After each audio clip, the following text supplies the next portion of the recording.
brief what we are going to do.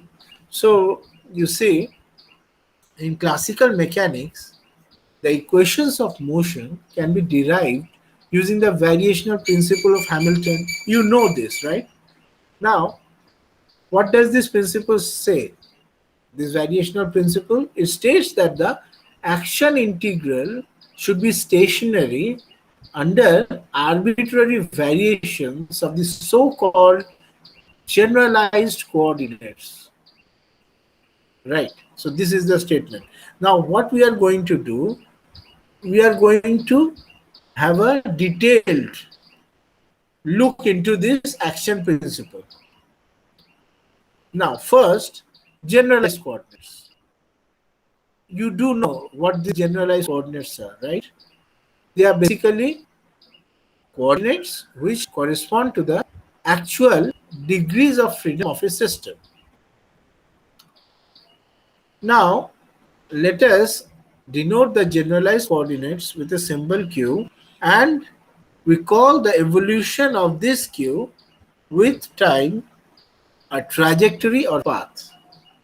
So what we are going to do next, we are talking about writing the action integral right now. So the first thing we will write is the Lagrangian of the system. So what is that? Kinetic energy minus potential energy. So it is this term, as you can see, equation 8.1, where note that the potential energy depends only on Q, and as a result it will depend eventually on T, whereas the kinetic energy depends generalized.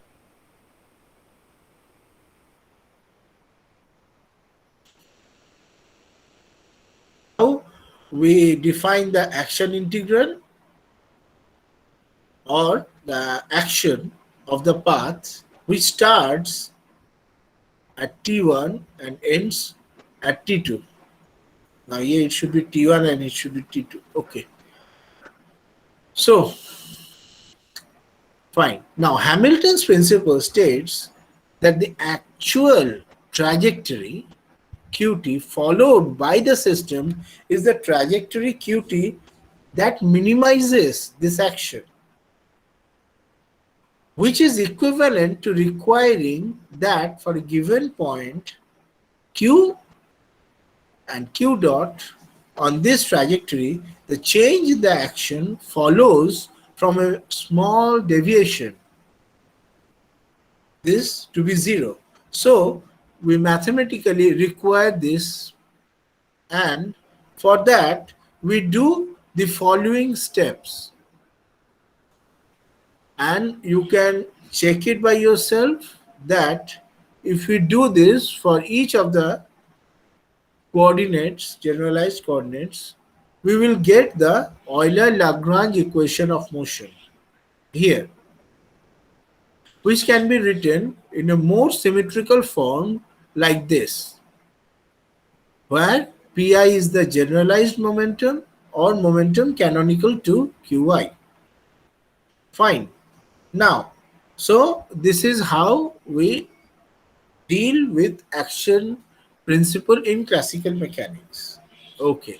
Now, this classical theory does not treat space and time symmetrically, as the Lagrangian might depend on the parameter t. Okay. And what happens as a result? Well, this causes a problem if we want to make a Lorentz covariant theory, which is a must. And the solution to this problem is that we should go to the field theory. And what is that? Basically, rather than having a finite set of degrees of freedom, we will now consider an infinite set of degrees of freedom, which are represented by the values of a field phi here, which is function of the space-time coordinate x mu.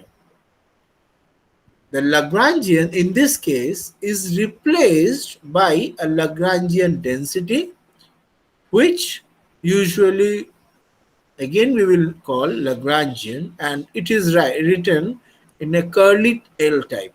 Over here you can see. So now from Q we are moving to phi, and in this new convention we have again the action integral, which is written like this.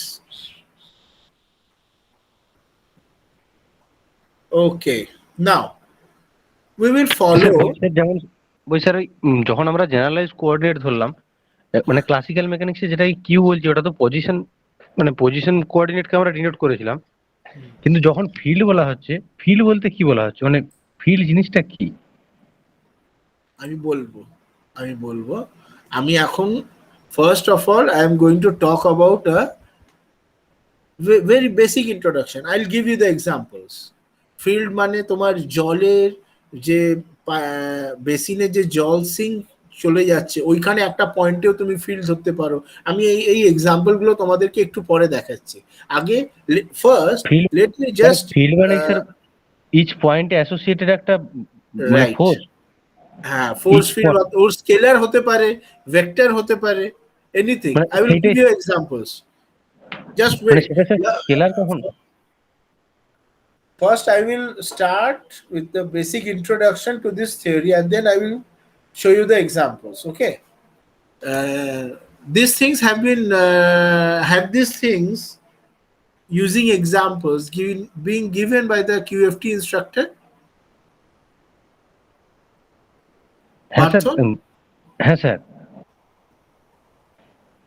হ্যাঁ sir ওনার কাছে শুনেছি sir. Sir তো বলছিলেন field সম্বন্ধে থিওরিটা অনেকটা এগিয়েও গেছে ওখানেতে।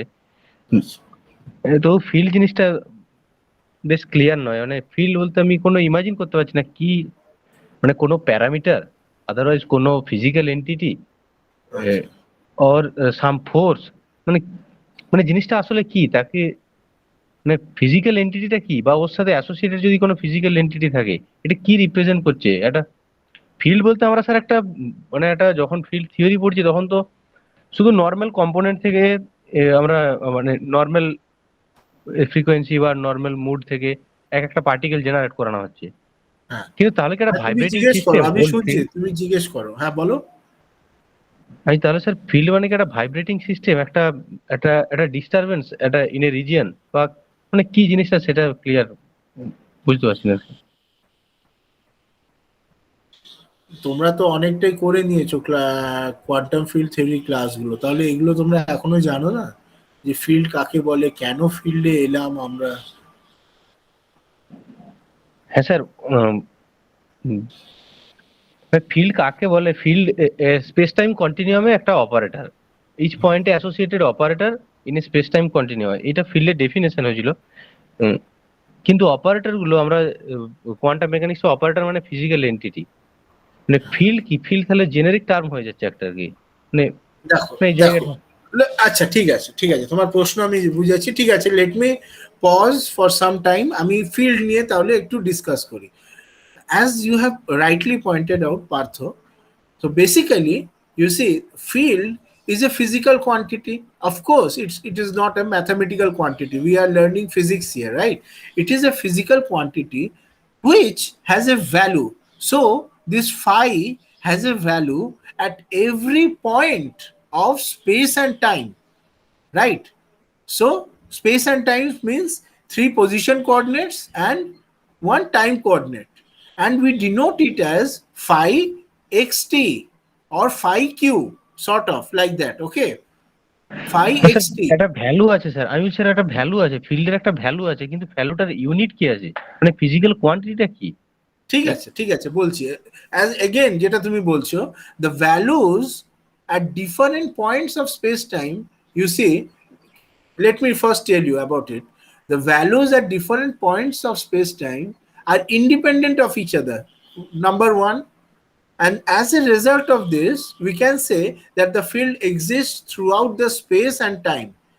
Now, to give you an example, what do you mean by a temperature field? যদি আমি তোমাকে জিজ্ঞেস করি, সে বলো তো temperature distribution, it is temperature distribution in space, right? Say for example the room we are sitting in, right? Phi এর জায়গায় আমি যদি temperature capital T নিই, then we can write the temperature field as capital T xt as a function of xt. And what will it give? It will just give me a scalar quantity. And what is that? It is the temperature at any point x in the room we are sitting in at any time t. So the হ্যাঁ, কিন্তু sir temperature সেক্ষেত্রে আমরা field, জানি sir কিন্তু sir সেক্ষেত্রে আমরা জানি যে এটা ফিজিক্যাল এন্টিটিটা হলো হিট, যেটা টেম্পারেচার হিসেবে এক্সপ্রেস করছে নিজেকে। right? সেই ফিজিক্যাল কোয়ান্টিটিটা ফিল্ডের ক্ষেত্রে কি? আরেকবার বলো, আমি বুঝলাম না। এই যে আমি বলছে তোমাকে যেমন একটা একটা টেম্পারেচার ফিল্ড, স্কেলার ফিল্ডের টেম্পারেচার ফিল্ড একটা এক্সাম্পলটা স্কেলার দিলাম। ফিল্ড। হ্যাঁ sir, temperature field is a scalar field. Right. মানে যদি ফিল্ড হিসাবে আমি যদি টেম্পারেচারটাকে বলি, তার মানে আমি জানি ফিজিক্যাল কোয়ান্টিটিটা হলো হিট, তার প্রেজেন্সের জন্য এই টেম্পারেচারটা এক্সপ্রেস হচ্ছে। মানে ফার্স্ট রিভলিউশনটা হচ্ছে টেম্পারেচারে, মানে আমি ফিজিক্যাল কোয়ান্টিটিটা হিট। সেরকম এখানে ফিল্ডের একটা ভ্যালু আছে, টেম্পারেচার একটা ভ্যালু ছিল, তার কারণ হিট আছে। বলছি ফিল্ডের একটা ভ্যালু আছে, তার করসপন্ডিং ফিজিক্যাল কোয়ান্টিটিটা কি, এটা বলছি স্যার আমি। টেম্পারেচার, এখানে তো ফিজিক্যাল কোয়ান্টিটিটাকেই তো মেজার করা হচ্ছে, হিটটাকে sort of measured in terms of temperature. And when we are talking about temperature field, right at this moment we are talking about a scalar field which is the temperature field.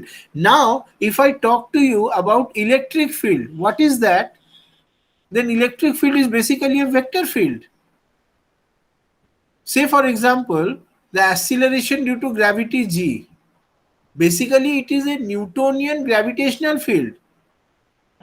তার মানে sir আমরা যখন field theory পড়ছি বা field হিসাবে বলছি, তখন একটা জেনারিক টার্ম, এটা একটা জেনারেলাইজ টার্ম। যখন Right, আমি right. স্পেসিফিক কেসে যাব, তখন সেটা টেম্পারেচার হতে পারে বা ইলেকট্রিক হ্যাঁ, ফিল্ড হতে পারে, ইলেকট্রিক ফিল্ড রাইট, ইন্টেন্সিটি হতে পারে। ঠিক রাইট। আছে, বুঝতে পেরেছি। হ্যাঁ স্যার। যেরকম এই যে আমি এক্সাম্পল দিলাম, আমি field, it can B A scalar field, right, temperature field, say electric field or magnetic field or electromagnetic field mu xt, okay, it is a vector field. Similarly, হ্যাঁ sir. the velocity of any point x and at any time t inside a fluid, basically the velocity field. So these are examples of vector field, okay. Similarly, we can have spinor field or tensor field. একটা example দেখা যাক, the Einstein's theory of gravity. What is that? It is tensor basically, field. yes, Einstein's theory of gravity is basically an example of field theory where the field is a symmetric second rank tensor. Okay, so it is a tensor field. মানে ফিল্ডটা এখানে sir space time curvature বা space time itself. It's a মানে এটা second mathematics বা symmetric tensor. second rank tensor.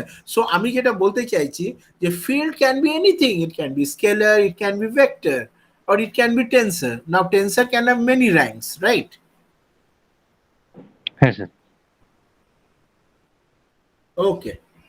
So you have to remember that the mathematical equations describing the connection between the x, t and phi, they are called the field equations, which we will আচ্ছা বলছি derive. Sir, যখন sir spinner ফিল্ডের কথা বলছেন sir আপনি, spinner field যেমন এগুলো যেমন ক্লিয়ারলি বোঝা গেল, ভেক্টর ফিল্ডের ক্ষেত্রে ইলেকট্রিক ফিল্ড হতে পারে এরকম, মানে ফিজিক্যাল কোয়ান্টিটিটা, টেম্পারেচারের ক্ষেত্রে স্কেলার ফিল্ডের ক্ষেত্রে হিট হতে পারে।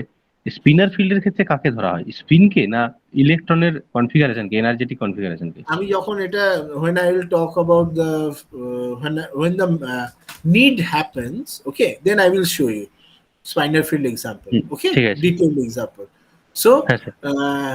this was a nice discussion where we talked about the very examples of the field, okay. Now also, as I was talking about, you see, a theory describing a system in terms of one or more fields is called a field theory. So this is what we are going to discuss. We are discussing the field theory where each of the values of space and time coordinates are treated as generalized coordinates. This is important. So in field theory, you must remember that each of the values of space and time coordinates are treated as generalized coordinates. And as a result, what distinguishes this from our normal classical mechanics? So since in field theory, each of the values of space and time coordinates are treated as generalized coordinates, So the field has an infinite number of degrees of freedom. So you see, in quantum mechanics, this was not so. However, in this quantum field theory, the dynamical degrees of freedom are the values of phi at every single space-time point, and they are basically infinite. So these are some of the sir এই differences. Infinite degrees of freedom মানে এটা necessity কি, মানে কি জন্য infinite degrees of freedom নিয়ে deal করতে শুরু করলাম আমরা? ইনফাইনাইট ডিগ্রিজ অফ ফ্রিডমের তো প্রয়োজন আছে, একটা সিস্টেম তো ফাইনাইট, বা তাকে আমরা যে ট্রিটমেন্ট করছি কিন্তু সেটা আমাদের অনেকগুলো জিনিস ম্যাথমেটিক্যাল আছে। ফাইনাইট রেঞ্জে আছে। Many things. There are many drawbacks in quantum mechanics. You see, actually, this is why we started talking about the quantum field theory. You see, the first thing to note that in quantum mechanics, the space and time are considered differently. The time it appears as a parameter, while the space coordinates become operators and are observables. This is a drawback of quantum mechanics. Now, if we, one of the ways of going over these drawbacks is the introduction of the field theory. And you will see, Partho, you might seem weird. This might seem weird to you, why we are talking about infinite degrees of freedom and so on and so forth. But the thing is that after discussing the field theory, when we will talk about detailed calculations, we will see that all physical results, natural observations can be very nicely explained. The results very nicely agree with naturally observed experimental values. So what does this mean? This means that field theory is very much closer to the real world compared to your normal non-relativistic quantum mechanics. You see, another drawback of quantum mechanics is that in quantum mechanics, what we do, we treat particle in a potential where it remains the same particle throughout the interaction. Now, there is no formalism dealing with the possibility of decay of the particle to some other particle. Okay, but we do know that decays do happen, beta decay, right? So how do you treat this? So this is the drawback of quantum mechanics, but you will find out that in quantum field theory, we have the mathematical techniques which can easily deal with these drawbacks. Another drawback of quantum mechanics is that there is no general way to treat interaction between particles like that of a particle and its antiparticle, annihilating one another to yield a neutral particle. But again, this thing can be treated in quantum field theory. Very important concept, again, this is a very important drawback of quantum mechanics, is that you will, whatever quantum mechanics you have learned, you will find that you can never explain why all particles of the same type are the same. What does this mean? What I mean to say for example, your nail right now, look at your nail. There are lots of neutrons, protons and electrons inside atoms which has made up your nail or your skin, bones and all that. Now this electron present inside a nail, one of the electron present inside your nail right now, it is in fact entirely identical to a very freshly created proton at some accelerator center. Right. So what does this mean? I mean, the nail in my nail which I have been born with, right? The electron or the proton which I have in my body right this moment, one of them I'm talking about, this proton has been there for maybe millions of years. But this is entirely identical to a freshly created proton, say at an accelerator, right at this moment. How is it so? How are they very much identical? Now, this question cannot be explained by quantum mechanics, but can only be explained by quantum field theory. So, again, to answer your question, Partho, we need these infinite degrees of freedom in order to explain all these drawbacks. And also, you have learned many quantum mechanics concepts, right? But you see, if you remember correctly, quantum mechanics can never explain in a microscopic way the relation between the spin and statistics of bosonic and fermionic particles. Do they? They don't.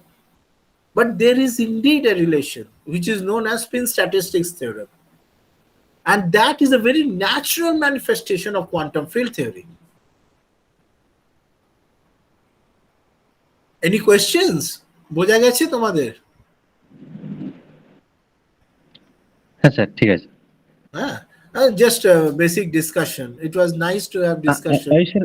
Sir degrees of freedom যখন একটা সিস্টেমকে consider করছি, system এর fundamental basis যেখান থেকে create হচ্ছে particle or any dynamics is creating, মানে basis is that arena over which the story is going on. তাহলে মানে ইনফাইনাইট ডিগ্রিজ অফ ফ্রিডম, আপনি নাম্বার অফ প্রোটন বা নাম্বার অফ পার্টিকেল, একটা পার্টিকেলকে একটা ডিগ্রিজ অফ ফ্রিডম ক্রিয়েট করতে পারে না। মানে আমি বলছি বেসিসটা তো ইনফাইনাইট ডাইমেনশনাল হয়ে গেল তাহলে। I was getting somewhat confused. Okay, let me little bit more clarified. Okay, now আমি তোমার কনফিউশনটা দূর করছি। You see, আমরা এখানে দু রকম ফিল্ড নিয়ে কথা বলবো। We are talking about, I am coming to your question, just wait for some time. Okay, now here you see we are talking about two types of field. One is classical field and another is quantum field. Now a classical field is simply a function that has one or few numerical values at each point in space-time. Whereas a quantum field is what we get when we quantize a classical field.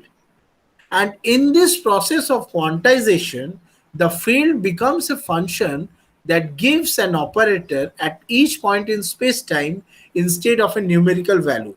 Now, this is where we are going. Coming back to your question, basically what you are asking me, Partho, or maybe other students are also wondering, is that what is the basic relationship between particle and field? And why do we need these infinite degrees of freedom? Now we do need these infinite degrees of freedom to perfectly define the field.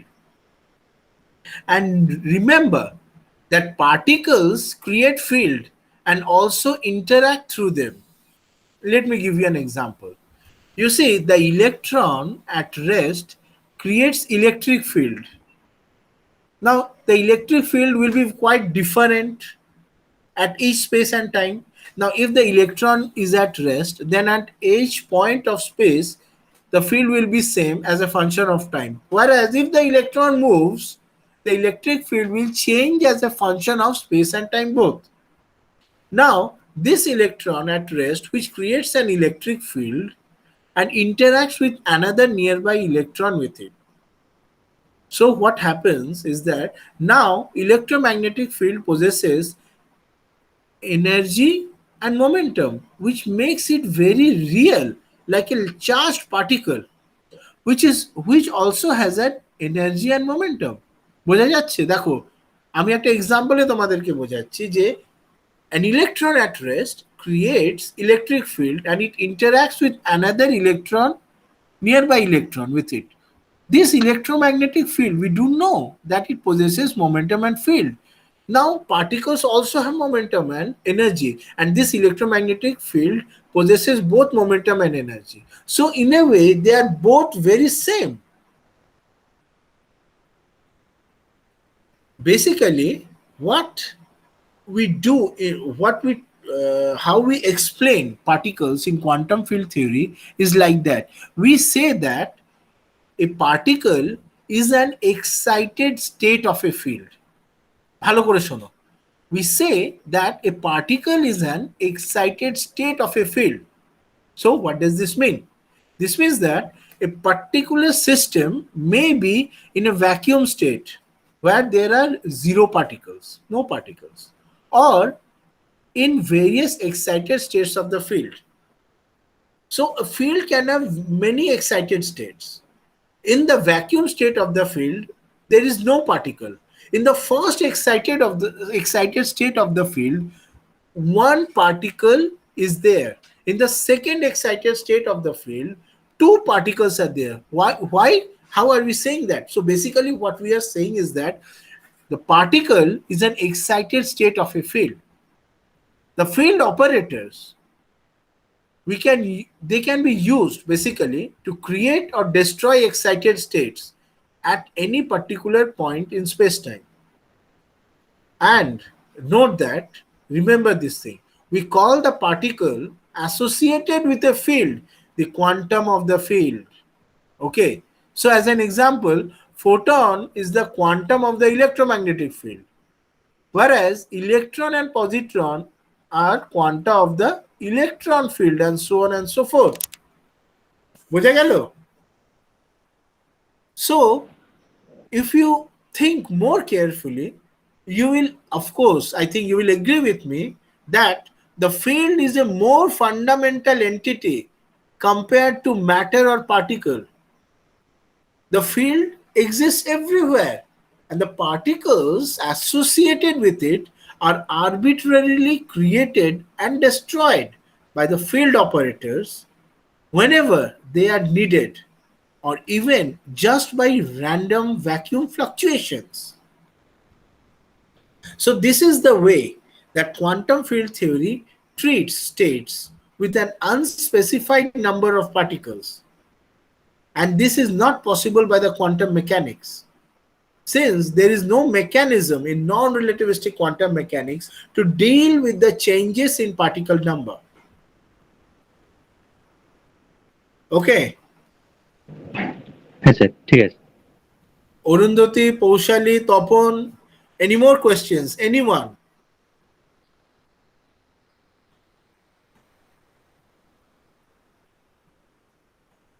We have to remember. Okay, ঠিক আছে. We have to remember that the simplicity of nature, the wind is blowing, you see the nice breeze.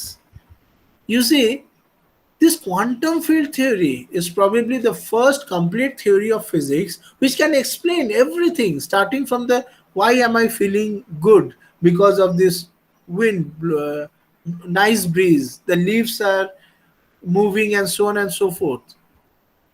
If you talk about non-relativistic quantum mechanics, if you start treating them, then at some point when you encounter the vacuum fluctuations, you will go into trouble, because vacuum fluctuations are always there. But only in case of quantum field theory, these fluctuations and other drawbacks which I discussed, they can be easily got rid of.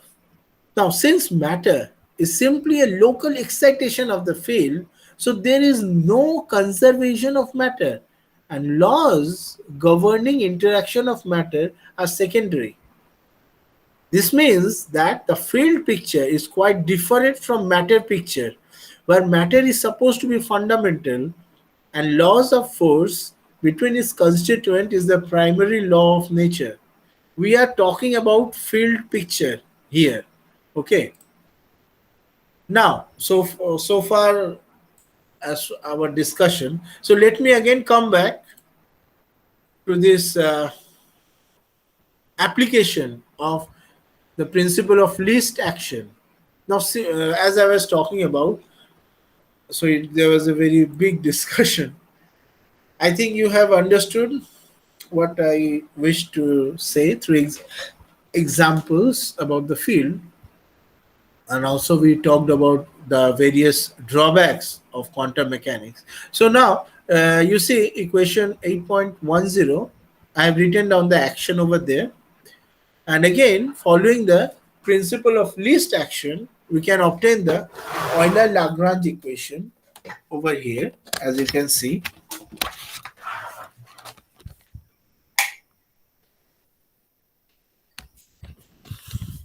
Okay, so this is equation 8.11.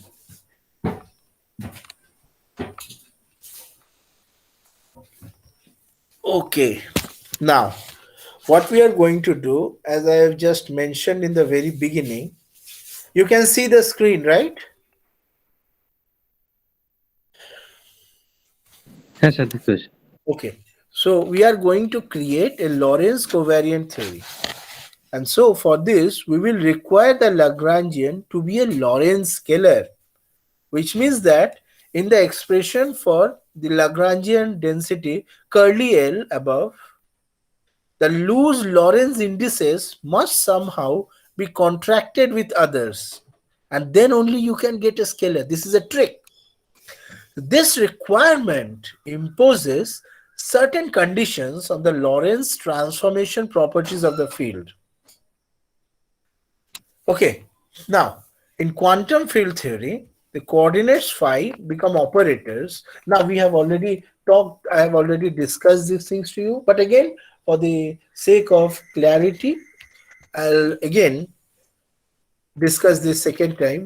Well, the coordinates phi become operators that obey the standard quantum mechanical commutation relation with the associated generalized momentum. The commutation relations lead to creation and annihilation operators, and these are the very basic tools using which you can create and annihilate the quantum particle. Now, the wave functions that we have considered before can be viewed as single particle excitations that occur when the creation operators of the field act on the vacuum. It is important to know that the field theory tells us that given a Lagrangian, we can find a set of Feynman rules. Now, there are certain rules. Again, I will be talking to you about it after some time, which can be used to draw diagrams and compute amplitudes. And then you can talk about cross sections for happening of a certain event, and so on and so forth. Now, let us consider the following Lagrangian for a complex scalar field. Now, I leave it as an exam, as an exercise to you to find its equations of motion. You can easily do this yourself. Similarly, we can have a second, you see, the spinor. Using a spinor, we can have the another Lagrangian, which is the Dirac equation, equation 8.14. Equation 8.13 is the famous Klein-Gordon equation. So here we have, in the first case, we have a complex scalar field. In the second case, we have used a spinor field. I'm not showing the equations right at this moment, the solutions. I'm just showing you I've given you two examples of the Lagrangians. Okay. Now, let me pause for some time.